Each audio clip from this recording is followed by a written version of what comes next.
OnePix नेपालको YouTube channel र Facebook पेजमा तपाईहरुलाई हार्दिक स्वागत छ। तपाईहरुले फेसबुक पेजमा हेर्दै हुनुहुन्छ भने पेजलाई फलो गरिदिनु होला र युट्युब च्यानलमा हेर्दै हुनुहुन्छ भने तपाई प्रथम पटक हेर्दै हुनुहुन्छ भने च्यानललाई सब्स्क्राइब गरिदिनु होला।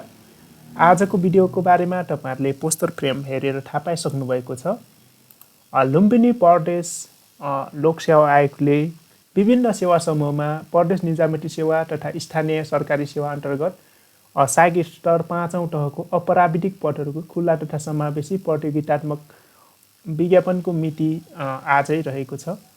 2079-524 तपाईहरुले धेरै युट्युबहरुमा हेरिसक्नु भएको छ। सूचना नम्बर यो छ।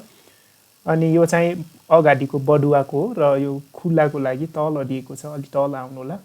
खुला तथा समावेशी प्रतियोगितात्मक लिखित परीक्षाको विज्ञापन बनेको छ। कुल विज्ञापन विभिन्न सेवा समूहमा 107 जनाको माग रहेको छ र कहाँ कसरी अप्लाई गर्ने, यो अनलाइन अप्लाई कसरी गर्ने भनेर यहाँ दिएको छ। यस सम्बन्धी एउटा भिडियो मैले पहिले बनाइराखेको छु 1 वर्ष अगाडि नै। यसै च्यानलमा छ। तपाईहरुलाई त्यो भिडियो अनलाइन कसरी अप्लाई गर्ने भनेर यसै भिडियोको तलको कमेन्ट सेक्सनमा पिन गरेर राख्दिने छु र डिस्क्रिप्सन बक्समा पनि राख्दिने छु र माथि आई बटनमा पनि चेक गर्न सक्नुहुन्छ।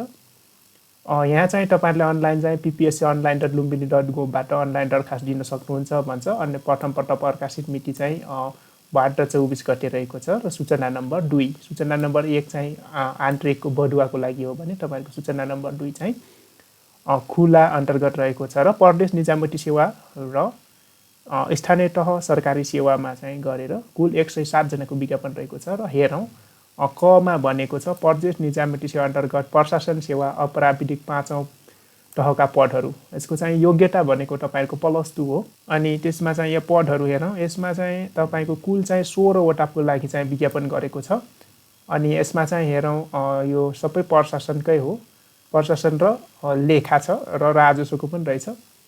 यसमा हेरौं यहाँ चाहिँ तपाईको राजस्व, लेखा, सामान्य प्रशासन गरेर दिएको छ र यो विज्ञापनको किसिम खुला सबै कोटा सिस्टम छ र सेवा चाहिँ प्रशासन सेवा र समूह चाहिँ राजस्व पनि छ।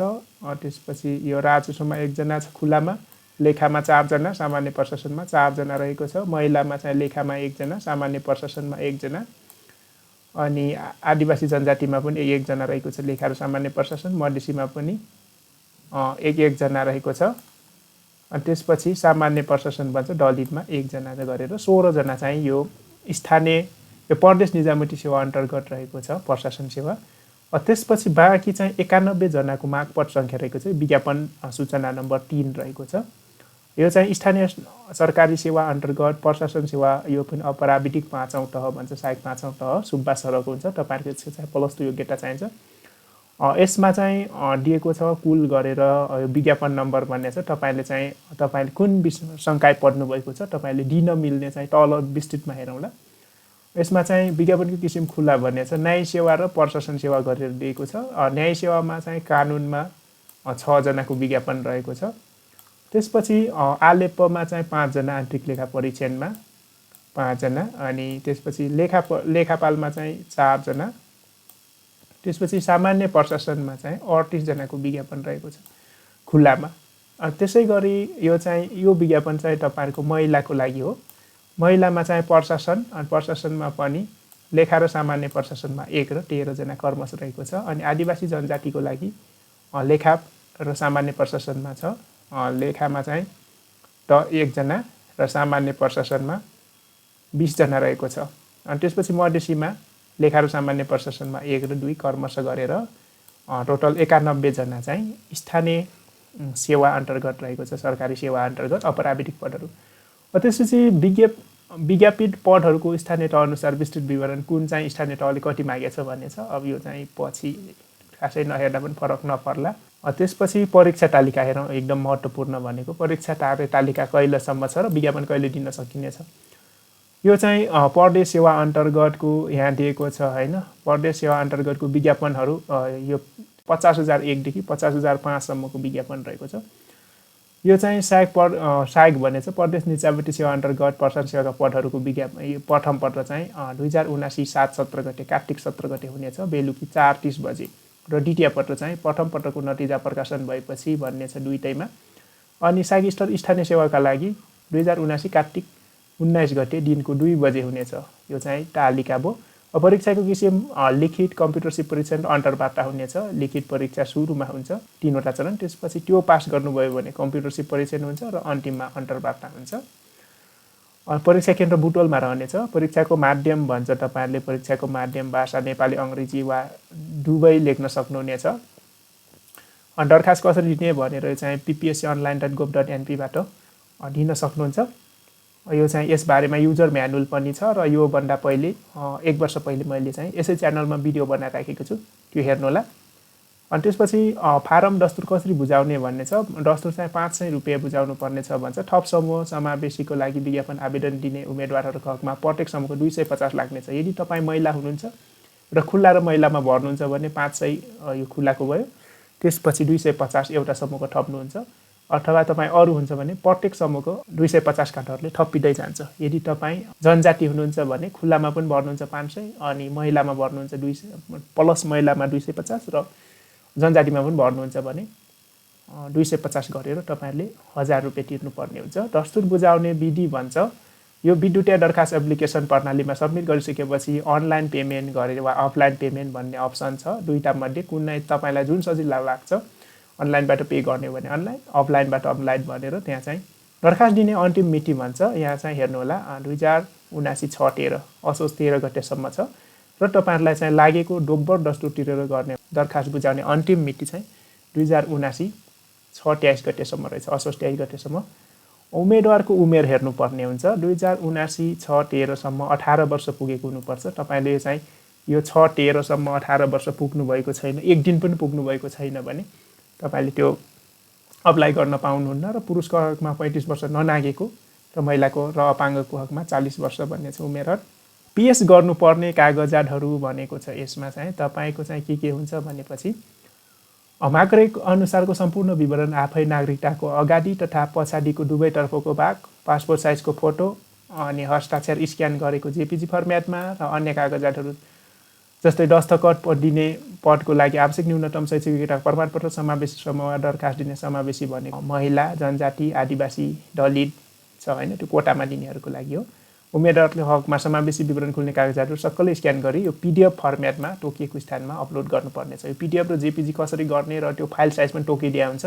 तपाईको 300 केबी 200 केबी भन्दा बढी अपलोड गर्न दिँदैन, 500 केबी तोकेर त्यहाँ हुन्छ। त्यो कसरी गर्ने भनेर यसभन्दा पहिलेका भिडियोहरू यसै च्यानलमा छ। तपाईहरुले त्यो थाहा पाउनु भएको छैन भने यो फाइलहरू कसरी कन्भर्ट गर्ने यसै च्यानलमा रहेको अरू भिडियोहरू हेर्न सक्नुहुन्छ। अनि पदमा रही गर्नुपर्ने कामहरू भन्छ। अब त्यो नियमअनुसार भइजान्छ। तपाईँ पहिले नाम निकाल्नुहोस्, भइजान्छ। अनि सेवा शर्त चाहिँ प्रचलित कानुन बमोजिम हुनेछ भन्छ। अनि सेवा समूह सञ्चालन हुने लुम्बिनी प्रदेशका सरकार सम्बन्धित मन्त्रालय र सम्बन्धित स्थानीय तह, तपाईँ स्थानीय तहमा निकाल्नुहुन्छ भने दिनुहुन्छ भने स्थानीय तहमा र प्रदेश अन्तर्गत हुनुहुन्छ भने मन्त्रालयहरू अन्तर्गत। अब योग्यता हेर्नुहोस्। अब तपाईको आवश्यक न्यूनतम योग्यता भन्छ हैन। यो चाहिँ निजामती सेवा ऐनको दफा भए बमोजिम हुन्छ। यो दफामा के छ तपाईहरुले हेर्न सक्नुहुन्छ ल कमिसनमा गएर। त्यस्तै गरी यो चाहिँ 1 र 2 को लागि एउटै छ। कानुन र प्रशासनको लागि मान्यता प्राप्त शिक्षण संस्थाबाट तपाईहरुले 10/2 अथवा कक्षा 12 उत्तीर्ण गरेको हुनुपर्ने छ। अनि त्यसपछि 3 मा चाहिँ नेपाल प्रशासन सेवा लेखा समूहका लागि मान्यता प्राप्त शिक्षण संस्थाबाट व्यवस्थापन वा वाणिज्य शास्त्र, अर्थशास्त्र, गणित, तथ्याङ्कशास्त्र र जनप्रशासन मध्ये कुनै एक मूल विषय ल्याउनु पर्ने छ र त्यो लिएर कक्षा 12 पास गरेको हुनुपर्ने हुन्छ। अनि यो आलेपो समूहमा पनि शिक्षण संस्थाबाट त्यही सेम छ। अनि त्यसपछि नेपाल प्रशासन राजस्व समूहको लागि पनि व्यवस्थापन वाणिज्य शास्त्र मध्ये चाहिँ तपाईको चाहिँ प्रवीणता प्रमाणपत्र बनेको +2 पास हो र अर्थशास्त्र, गणित र तथ्याङ्कशास्त्र, जनप्रशासन मध्ये कुनै एक विषय लिएकोले यो अप्लाई गर्न पाउनुहुनेछ। त्यसपछि नोट दिएको छ। नोटमा चाहिँ ग्रेडिङ प्रणाली लागू भए पश्चात प्रवीणता प्रमाणपत्र तह भनेको +2 सरह हो वा सो सरह उत्तीर्ण गर्ने उम्मेदवारको हकमा CGPA चाहिँ 1.6 हुनुपर्ने छ र सो भन्दा माथिको ग्रेड पोइन्ट प्राप्त गरेकोले न्यूनतम योग्यता पूरा भएको मानिनेछ। तपाईको 1.6 आएको छैन भने यो अप्लाई गर्न पाउनुहुन्न। समावेशी समूहको लागि चाहिँ यो जानकारीहरू दिएको छ, कहाँबाट के ल्याउने भनेर यो तपाईहरुले लिइसक्नु भएको छ होला। र यो चाहिँ यो कागजातहरू बनाउने बेला पनि तपाईहरुले चाहिँ के गर्नु होला भनेपछि यहाँनेर मिति दिएको छ। यो मिति अगावै बनाइसक्नु पर्ने छ। है यो मितिभन्दा पछाडि गर्नुभयो भने तपाईँको चाहिँ पछि अन्तर्वार्तामा गएर तपाईँले फालिने चान्स धेरै हुन्छ, तपाईँ चाहिँ सिलेक्ट नहुने चान्स बढी हुन्छ। तपाईँहरूले चाहिँ यो समावेशी समूहमा कोटामा दिनुहुन्छ भने त्यो पत्र चाहिँ यो मितिभन्दा अगाडि हुनुपर्छ, 13 गतेसम्म मान्यता भयो, त्योभन्दा पछाडिको भयो भने तपाईँको मान्यता हुँदैन, तपाईँ पछि अन्तर्वार्तामा गएर असफल हुने चान्स बढी हुन्छ। र यहाँ चाहिँ अरू पनि छ, यहाँ हेर्नुहोला तपाईँहरूले के छ भनेर यसरी हेर्नुहोला। अनि पाठ्यक्रम पनि त्यसै वेबसाइटको कोर्सेस भनेर ड्राइभ गुगलमा राखिदिएको छ, त्यो पनि हेर्नुहोला। अनि तपाईँहरूलाई यही सम्बन्धी केही डाउट लाग्यो भने यो यो सम्पर्क नम्बरहरूमा इमेल अथवा फोन गर्न सक्नुहुन्छ। र बाँकी तपाईँहरूलाई कुनै कन्फ्युजन लाग्यो भने यसै भिडियोको तलको कमेन्ट सेक्सनमा गएर कमेन्ट गर्न सक्नुहुन्छ। र अनलाइन कसरी अप्लाई गर्ने र डकुमेन्टहरू कसरी मिलाउने भने यसै च्यानलमा रहेको अन्य भिडियोहरू हेर्नुहोला। आजको छोटो भिडियोबाट म पनि बिदा हुन्छु। हस्त, नमस्ते।